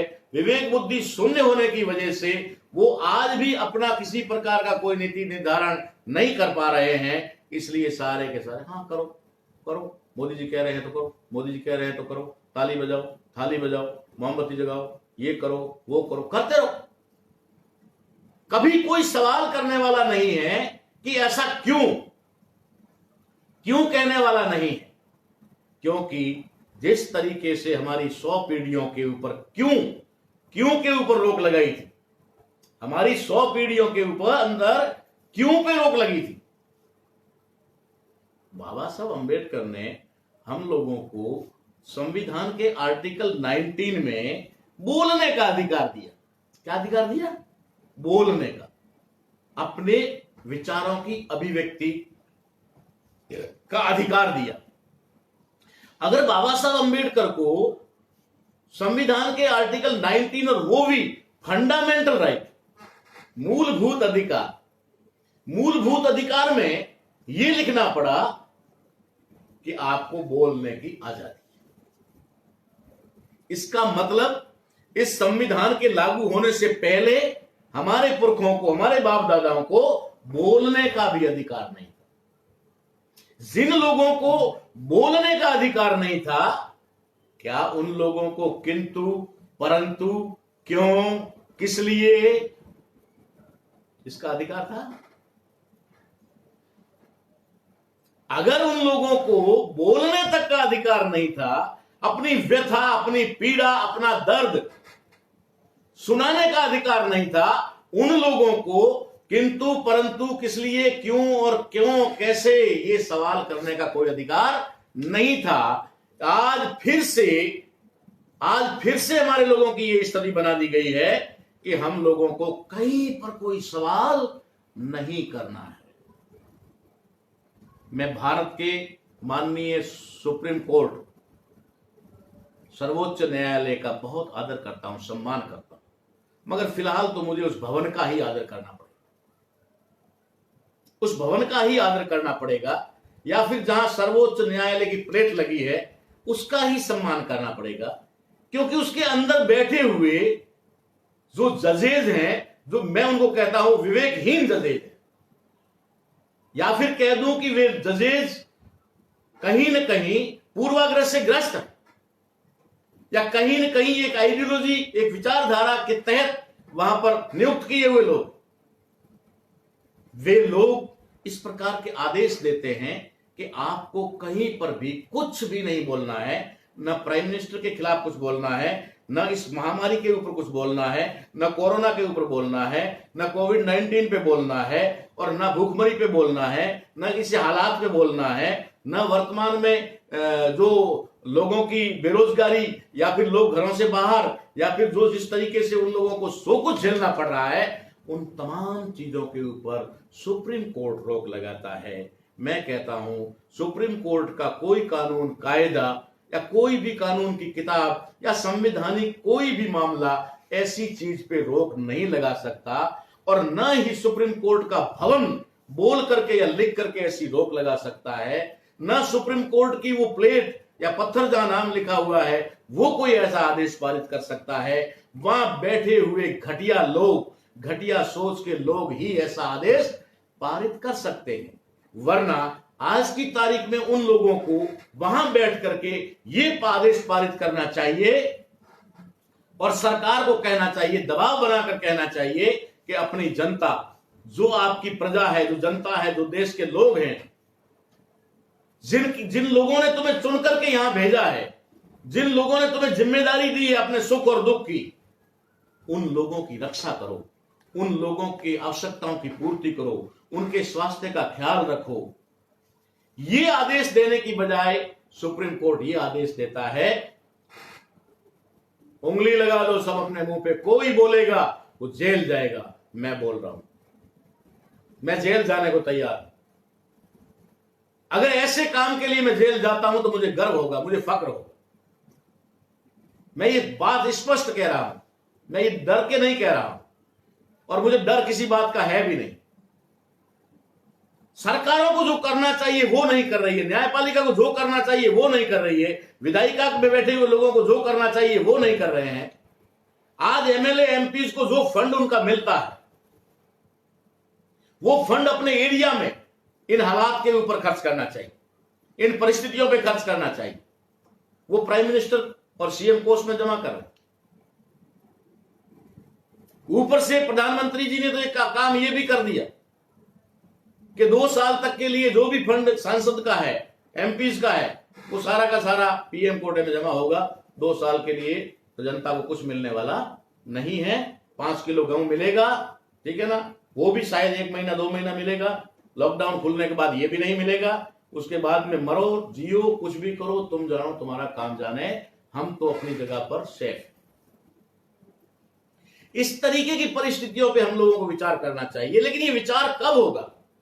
जब हमारा बहुतायत में बहुत बड़ा तबका, जिसको हम लोग अपना बड़ा भाई कहते हैं, जो इस देश के अंदर निर्णायक भूमिका में, जो लोग अगर मेरी बातों को समझ भी ले थोड़ा, और समझने के बाद में इस पर गंभीरता से विचार करके 52 से 55 या 60% जो संख्या में लोग हैं, जो ओबीसी है, जिन लोगों को ज्योतिबा फूले ने अपनी भाषा में शूद्र कहा, संबोधित किया, और वो अपने से नहीं कहा, ब्राह्मणों के धर्मशास्त्रों की वजह से कहा। ज्योतिबा फूले पहले व्यक्ति थे संतों के आंदोलन के बाद और आधुनिक भारत में पहले व्यक्ति थे जिन्होंने ब्राह्मणों के पाखंडवाद पर उंगली ही नहीं उठाई, उनकी धज्जियां उड़ाई। उन्होंने ऐसे ऐसे ग्रंथ, गुलामगिरी जैसा एक ग्रंथ लिख करके उन्होंने उनकी सारी पोल पट्टी को खोल दिया। जब उन्होंने ऐसा किया तो ब्राह्मणों को लगा कि ये तो हमारे लिए बहुत बड़ी एक आफत खड़ी कर दी है ज्योतिबा फूले ने। तो वहां क्या होता है, जब राष्ट्रपिता ज्योतिबा फूले सत्यशोधक समाज की स्थापना करते हैं, और सत्यशोधक समाज की स्थापना करके लोगों को विवेक बुद्धि के आधार पर सोचने को मजबूर कर देते हैं कि सोचो, सत्य के आधार पर सोचो। सत्यशोधक यानी सत्य की खोज करने वाला समाज। जब ये शब्द आया तो ब्राह्मणों को लगा कलम कसाई, सेठ जी, भट जी, शूद्र अति शूद्र कुछ नहीं थे, गुलामगिरी, किसानों का कोरडा, ये कुछ नहीं थे। सबसे घातक शब्द तो अब आया जब ज्योतिबा फूले ने सत्यशोधक समाज की स्थापना की। तो ज्योतिबा फूले के उस आंदोलन को काउंटर करने के लिए एक ब्राह्मण को सामने लाया गया, और बहुत बड़ी प्लानिंग के तहत लाया गया, सोच समझ करके लाया गया, और उस ब्राह्मण का नाम था दयानंद सरस्वती। दयानंद सरस्वती ने जैसे ही ज्योतिबा फूले ने सत्य शोधक समाज की स्थापना की, तो उसके अगेंस्ट दयानंद सरस्वती ने आर्य समाज की स्थापना की। आर्य समाज की स्थापना राष्ट्रपिता ज्योतिबा फूले के द्वारा सत्य शोधक समाज की स्थापना को काउंटर करने के लिए निर्माण किया गया ये शब्द था। अगर दयानंद सरस्वती उस समय अपने आप को हिंदू मानते होते तो हिंदू महासभा की स्थापना करते, हिंदू समाज की स्थापना करते। उन्होंने हिंदू समाज की स्थापना करने की वजह कहा हिंदू मुगलों द्वारा दी हुई गाली, ऐसा दयानंद सरस्वती का। और उन्होंने स्थापना की और क्या क्या कहा, आर्य समाज। और उन्होंने किया तो दयानंद सरस्वती ने जिस तरीके से, मैं एग्जांपल देता हूं कि जिस तरीके से एक लड़का अगर बाजार में चोरी कर ली, बाजार के लोगों ने उसको पकड़ लिया और रंगे हाथों पकड़ लिया, उसमें 2-4 लोगों ने कहा चलो इसको पुलिस थाने ले चलो, इसको करो, ये हवाले कर दो, इसको कैसे कर दो। तो उसके बाप को पता चलता है कि मेरा लड़का चोरी करते पकड़ा गया है और थाने ले जाएंगे तो इसके ऊपर मुकदमा होगा तो इसका सबसे बड़ा नुकसान तो ये होगा कि कोर्ट में नाम वगैरह, ये केस वगैरह, ये तो होगा ही होगा। उसके बाद में आइंदा जब भी चोरी होगी सबसे पहले यही पकड़ा जाएगा। आइंदा जब चोरी होगी तो सबसे पहले यही पकड़ा जाएगा। बाप बहुत चालाक था, चतुर था, होशियार था। वो क्या करता है, वो भाग करके उस भीड़ के बीच में जाता है और उस भीड़ के बीच में जाकर के अपने लड़के को 2 चमाट लगाता है, 2 थप्पड़ मारता है और 2-4 गाली देता है। हाँ साला तू ऐसा कर दिया, वैसा कर दिया, ये कर दिया, मेरा नाक कटवा दिया, मेरा नाम बदनाम कर दिया, 2-4 गाली दिया। सभी लोगों ने सोचा इसके बाप ने इसको 2 थप्पड़ मार दिया, इतना सारा डांट दिया, चलो रहने दो, जान पहली बार माफ। उसने, बाप होशियार था, उसने अपने बच्चे की जिंदगी बर्बाद होने से बचा ली। ठीक उसी तरीके से दयानंद सरस्वती ने भी इन पाखंडवादियों का जो कारनामे थे, उन कारनामों में पर्दा डालने के लिए 2-4 डांटी लगे। साले पाखंडवाद करते हो, ये मंदिर, ये पूजा, ये पाठ, ये पत्थर, मूर्तियां, ये क्या है? कुछ नहीं, बकवास, कुछ नहीं, वेद। तो सारी बीमारी भी तो वहीं से शुरू हो रही है भाई। बीमारी जहां से शुरू हो रही है तू वापस वहीं ले जाकर के बिठा रहा है और कह रहा नहीं वेद। आर्य समाज और किसी को नहीं मानता, वेदों को मानता है। और जो वेदों को मानता है वो ब्राह्मणवाद को मानता है, ब्राह्मणवाद को मानता है वो पाखंडवाद को मानता है, पाखंडवाद को मानता है वो लोगों को गुलाम बनाता है। क्या दयानंद सरस्वती ने हमारे लिए तीर मारा। हमारे जितने लोग, और उसमें भी 99% ज्योतिबा फूले के समाज के लोग आर्य समाजी बन जाते हैं। ज्योतिबा फूले के समाज जाति के लोग, माली सैनी जाति के लोग 99% आर्य समाजी बन जाते हैं। उनको अपने बाप की फिक्र नहीं है, अपने बाप की बात पर चिंतन मंथन करना नहीं है, उनको दूसरे के बाप पे ज्यादा चिंता है। वो लोग ज्योतिबा फूले की बात को मानने के लिए तैयार नहीं है, वे दयानंद सरस्वती की बात को मानते हुए आर्य समाजी बन गए और सभी अपने नाम के पीछे आर्य लगाकर खुश हो गए। तुम्हें नहीं मालूम दयानंद सरस्वती ने तुम्हारा कितना बड़ा सत्यानाश किया। दयानंद सरस्वती ने तुम्हारे पुरखे को जीरो करने की कोशिश की, वो जीरो नहीं हुआ, करने की कोशिश की। सिर्फ और सिर्फ ज्योतिबा फूले, राष्ट्रपिता ज्योतिबा फूले के आंदोलन को काउंटर करने का एकमात्र प्लान था दयानंद सरस्वती का, आर्य समाज की स्थापना, और वो बड़े पैमाने पर उसमें सफल हुआ। लेकिन बाबा साहब अम्बेडकर ने इस चीज को बहुत ही गंभीरता से विचार किया कि आखिर में जिन संतों ने इतना बड़ा आंदोलन चलाया, उसके बाद में शिवाजी और छत्रपति शिवाजी महाराज का और गुरु गोविंद सिंह का जो आंदोलन चला, उसके बाद में बाबा साहब अम्बेडकर के समय में सयाजी गायकवाड़ और साहू महाराज कोल्हापुर रियासत के, उन लोगों ने इस आंदोलन को आगे बढ़ाया।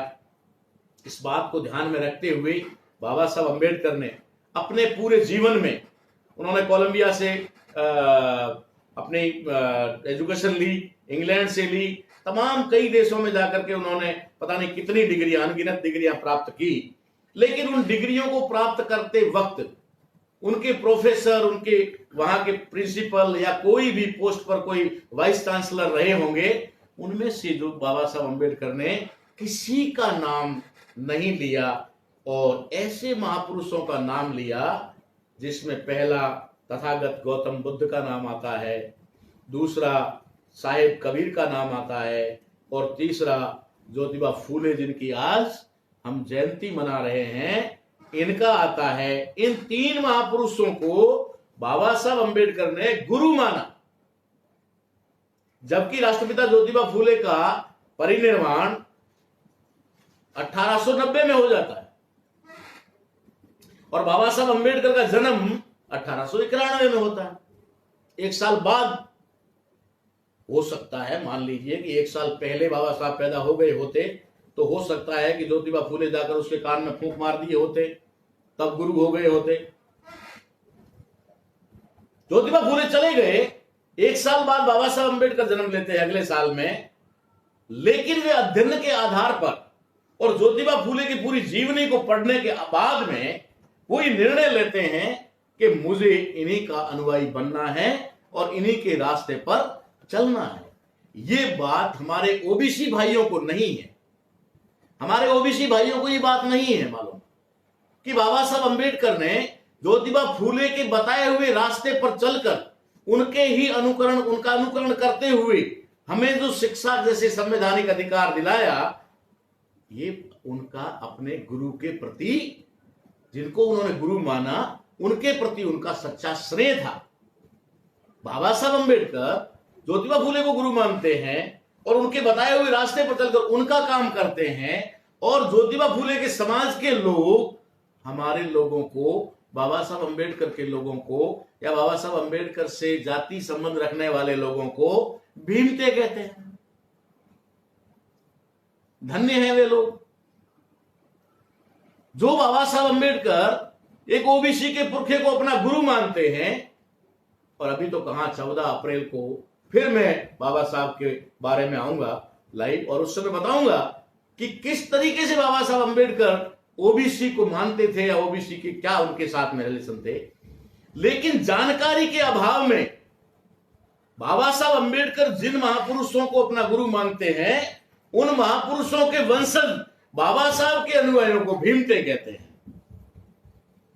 कहो, आराम से कहो, आप अपनी विवेक बुद्धि के आधार पर कह रहे हो और हम इस विवेक बुद्धि को अच्छी तरह जान रहे हैं कि आपकी विवेक बुद्धि कितनी विकसित है, ये हमें मालूम है।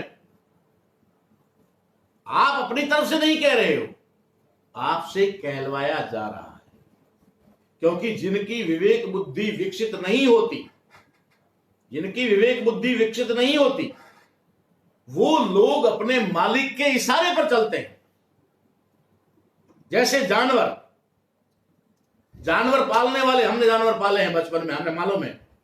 जानवर को अगर कोई खड्डा आ जाए चलते हुए तो उसको कहते थे चेत, एक शब्द होता था चेत, और वो फट से समझ जाता था कि मुझे आदेश मिला है कि मुझे चेतना है, आगे कोई खड्डा या कुछ विपदा है। उसको आदेश करते थे बैठने के लिए, जो भी शब्द होता था तो बैठ जाता था। उसको आदेश देते थे उठ तो उठ जाता था। उसको आदेश देते थे चल तो चलता था। उसको आदेश देते थे गाड़ी में जुत तो जुत जाता था। उसको आदेश देते थे हल में चलने के लिए तो रवाना हो जाता था। उसको आदेश मिलता था रुक जा तो रुक जाता था। उसको आदेश मिलता था कि मुड़ जा तो मुड़ जाता था। अपने मालिक का आदेश मानना होता, क्योंकि उसके बेचारे के पास में अपनी विवेक बुद्धि नहीं, उसके पास में अपनी विवेक बुद्धि नहीं है, इसलिए उसको अपने मालिक के आदेश को मानना उसकी अपनी मजबूरी है। ठीक उसी तरीके से हमारे समाज के लोगों की भी, जिन लोगों की शिक्षा के अभाव में मति विकसित नहीं हुई है, विवेक बुद्धि विकसित नहीं हुई है, उन लोगों की अपने मालिक के आदेश को मानना मजबूरी है। मैं समझ सकता हूं, मैं इसलिए समझाने का प्रयास कर रहा हूं, इसीलिए समझाने का प्रयास कर रहा हूं कि आप लोगों को अपनी विवेक बुद्धि को विकसित करना चाहिए। अगर आप अपनी विवेक बुद्धि को विकसित नहीं कर पाए तो अपने बच्चों को एजुकेशन दिलाओ, कम से कम वो तो अपनी विवेक बुद्धि विकसित करेंगे। हालांकि हमारे दुश्मन ने अब कौन सी बुद्धि विकसित करनी है वो तो डाल ही दिया है। उसका एक बहुत बड़ा उदाहरण अभी अभी हमारे सामने आया है। इस देश के अंदर 21 दिन का, और 21 से बढ़कर के अब थोड़ा आगे भी हो जाएगा, लॉकडाउन हुआ। 21 दिन के लॉकडाउन में लोग घरों में रहेंगे। घरों में रहेंगे तो उनको मालूम है घरों में रहकर ये क्या करेंगे। हो सकता है वो किताब निकाल कर पढ़ ले, हो सकता है किसी से फोन पे बात कर ले। उन्होंने कहा सुबह रामायण और महाभारत दिखाई जाए।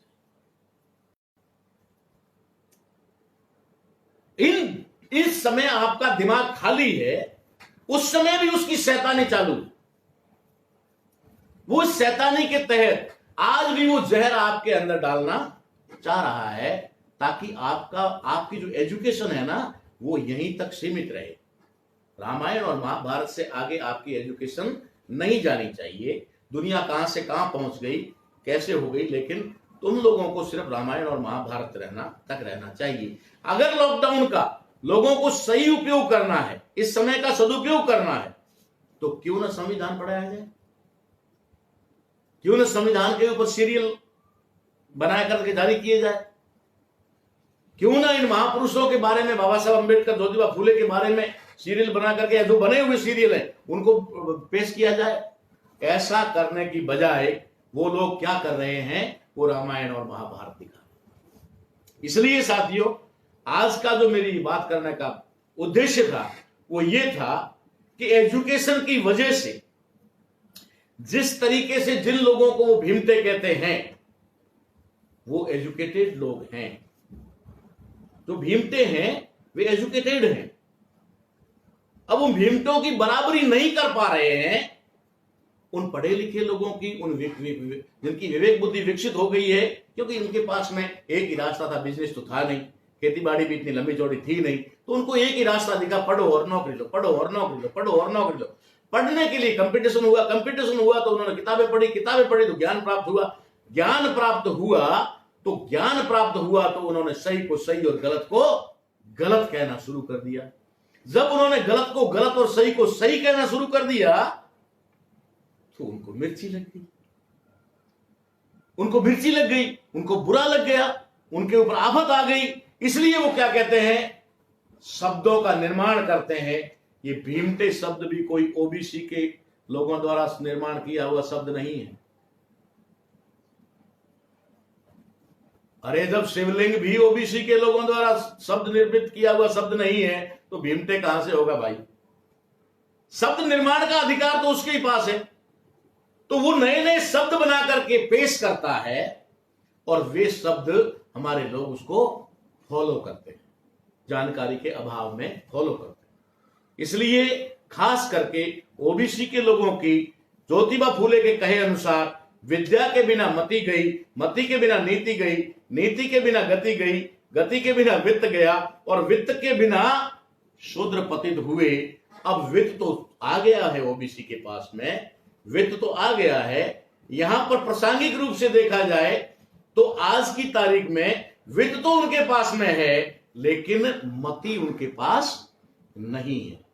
मति ना होने की वजह से जो वित्त उनके पास में आया है उस वित्त का भी दुरुपयोग हो रहा है। मानना मेरी बात को, बहुत गंभीरता से कह रहा हूं।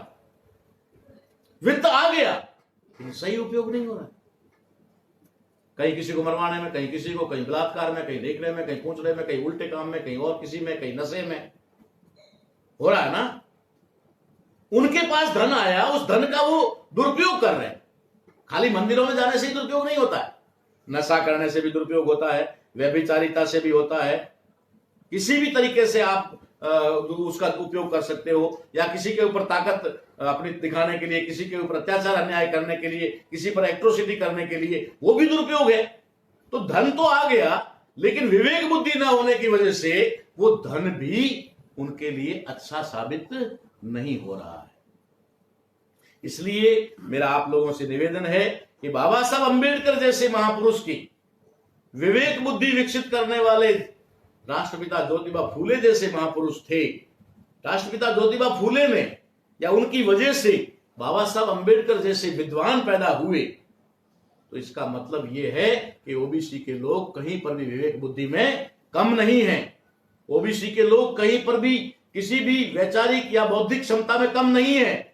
सिर्फ और सिर्फ ये है शिक्षा के अभाव में उनकी विवेक बुद्धि विकसित नहीं हुई। मैं अपील करूंगा कि वे ज्यादा से ज्यादा अपने महापुरुषों के बारे में पढ़ करके अपनी विवेक बुद्धि को विकसित करें, और नेक्स्ट टाइम में 14 अप्रैल को फिर से मैं किसी ओबीसी के सब्जेक्ट पे बाबा साहब अंबेडकर की जन्म जयंती के अवसर पर ठीक 8 बजे आप लोगों के सामने फिर से उपस्थित रहूंगा, और बाबा साहब अंबेडकर को बाबा साहब अंबेडकर बनाने में, संविधान निर्माता बनाने में, इस भारत के भविष्य निर्धारित कर्ता बनाने में ओबीसी का क्या रोल है, इस पर मैं 14 अप्रैल को विस्तृत जानकारी दूंगा।